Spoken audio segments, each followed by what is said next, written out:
Hi guys! This is Alaya Jen and welcome back to my YouTube channels. For today's video, magtatrabaho nga ba tayo sa oras ng day off natin dito sa bahay ng ating amo? So, ang question is, nagtatrabaho ako, konti lang, ayan. So, pagising ko, pagka day off ko, is gumigising ako ng 8 or lumalabas ako minsan 8:30 na dito sa labas. And then, pupunta lang ako agad sa heater doon. Ililipat ko yung tubig kagabi na mainit doon sa pitchel. And then, papalitan ko yung tasa nila. And then, hugasan ko yung tasa na ginamit. And then, ihanda ko lang yung tubigan ng bata kasi lalabas yan sila pag Sabado. Umaalis yan sila. Meron kasing swimming lesson yung bata. And gabi na yan sila umuwi. Kasi kapag walang nagluluto kasi wala ako. So, wala silang makain dito sa loob ng bahay. And tamad yung amo kong babae magluto kasi hindi siya ganun kagaling. Ayan.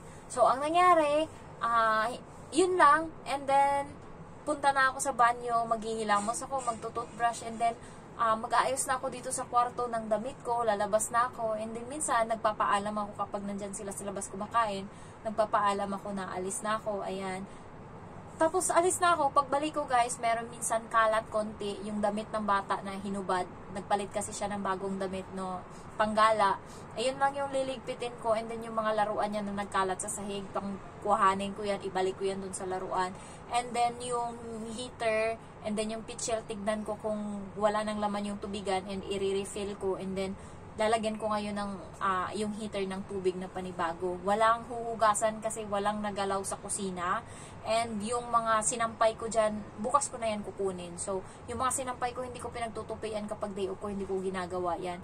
And nagwawalis lang ako ng sahig kasi may mga buhok-buhok minsan, ayun lang, or mga kalat-kalat. So, ayun lang yung ginagawa ko. And pagkatapos nun, wala, kakain lang ako dun sa kusina kasi kapag day off ko, guys, kumakain ako sa labas, tanghalian lang. Umaga, hindi ako nag-aalmusal kasi paglabas ko dito, alas 9, alas 10. So, kakain ako, diretso agad ako sa Jollibee niyan. So, minsan alas 12 na ako natatapos, and then shopping. And then, busog na ako niyan sa Jollibee kasi marami akong kinakain doon. And pagkatapos nun, bumibili ako ng cup noodles, yung malaki. And yun yung hapunan ko pag uwi ko dito. Pero bumibili ako ng prutas sa Park and Shop. Minsan saging, pansanas, ganyan. And then, pag uwi ko dito, kakain ako ng prutas, and then kakainin ko yung cup noodles. So, ayun yung hapunan ko. And dito sa taas, may mga biscuit ako pag nagutom ako. Pero hindi na ako nagugutom sa gabi. Ayun yung kinakain ko hapunan. Ayan. Pero yung ibang mga, and then hindi na ako lalabas ng kwarto, lalabas, kasi wala pa yan sila. Umuwi, minsan sila alas 7, alas 8 or alas 10 ng gabi. Diyan lang yung kasi kumakain yan sila doon sa matandang babae, doon sa amo ng parents ng amo ko lalaki. So, pag uwian nila, wala na akong pakialam yun sa kanila. Basta nandito na ako sa kwarto and bawal akong istorbuhin. Minsan yung bata, sinasabi sa akin, pagka nauna siyang gumising sa akin sa umaga, pag day off ko, na pwede ko ba daw siya basahan ng libro kasi kakain siya, or pwede daw ba kaming maglaro. Sinasabi ko talaga sa kanya na hindi pwede kasi lalabas ako. Ayan. So, day off ko ngayon. Pag narinig niya yung salita na day off ko ngayon, magsusorry yan agad and hindi na yan siya mangungulit sa akin. Alam niya kasi kapag day off ko, ayan.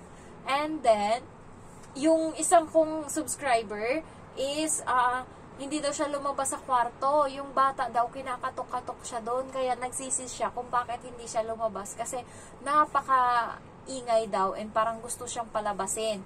Ayan. Kaya yung ibang mga domestic helper is sa Central, meron silang mga karton doon na nakalatag kasi doon na lang sila matutulog, magpapahinga, mag-i-enjoy kaysa sa loob ng bahay, puro stress. And alam nyo ba yung ibang amo, guys? Kapag mga ganyan, nagchat-chat yan sila sa WhatsApp na ganto.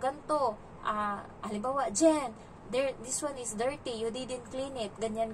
Yung madami silang mga reklamo kung kailan day off mo, and then sasagutin ng iba, or minsan ina-uninstall ng mga katulong yung WhatsApp, and binabalik lang kinabukasan kasi maraming hanas doon. Ewan ko, may mga ganong amo toxic, and dapat day off mo yung day off mo. Kaya minsan daw sinasagot nila, I'm going to cleaning tomorrow, ma'am. It's my holiday today. So, ginaganon daw nila. At sa akin naman, walang problema kasi yung amo ko nakakaintindi. And alam niya naman na hindi ako papayag na ganun-ganun. So, hindi ako masyadong pagod pagka day off ko. And hindi ako talaga nila pinapakaialaman.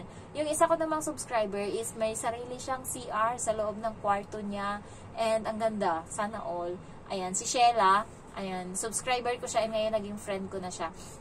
So, ang ginagawa niya guys, ginaya niya yung sinabi ko na kumukuha siya ng kanin, ano pa lang, Friday, Sabado din kasi yung day off niya. Friday na pa lang ng gabi, kumukuha na siya ng kanin pang umagahan, tanghalian, hapunan niya na kain. 3 beses siya kumain ng kanin. Nilalagay niya yan sa lagayan and pinapasok niya doon sa kwarto niya. And buong araw hindi siya lalabas kasi wala naman siyang gagawin. Or kukuha lang siya ng tubig sa labas kaya siya lalabas. Nandun na yung CR niya sa loob ng kwarto. Meron na siyang CR doon. So, doon lang siya buong araw. Ayan. So, usap-usap lang siya sa cellphone, ganun lang yung ginagawa niya. Pero yung isa kong kaibigan, kailangan niya talaga lumabas kasi kasama niya sa kwarto yung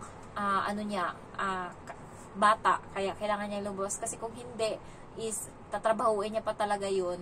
Sa kanya pa yun ibibigay, sa kanya iasa, and day off niya yun. So, ganun. And I'm so thankful for what I have here.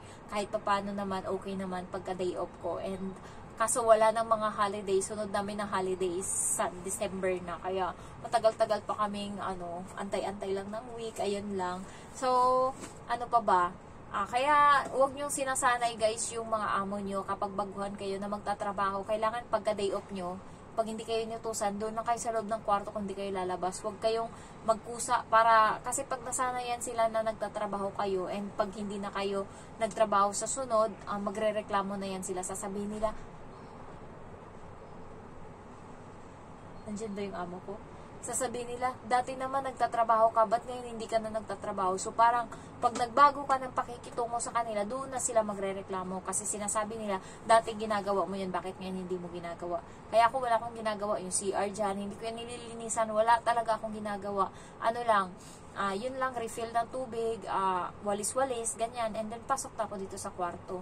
And, hindi rin ako nagluluto ng pagkain kapag day off ko kasi bawal yun. So, kung anong pagkain dyan, mga kanin, hindi ako nagluluto. Pero minsan, nakakakupit ako. Tulad kanina, kahapon kasi nagsaing ako ng tanghali. So, may sobrang kanin. Ayun yung dinala ko kanina sa Jollibee. Nung kumain ako doon, meron akong extra rice galing dito sa bahay.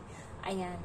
And ano pa ba? Yun lang naman guys, huwag nyo sinasana yung mga amo nyo na nagtatrabaho kayo. Pero kung mabait naman sila, may konsiderasyon naman, galaw-galaw kayo konti. Pero wag naman na sobrang abuso. Yung iba guys, pinapaplansya pa, pinapatupi pa ng damit, and then may inuutos pa minsan. Day off yun. Baka siguro pag ako masagot ko yun. Kaya ako hindi ako din inutusan ng amo ko.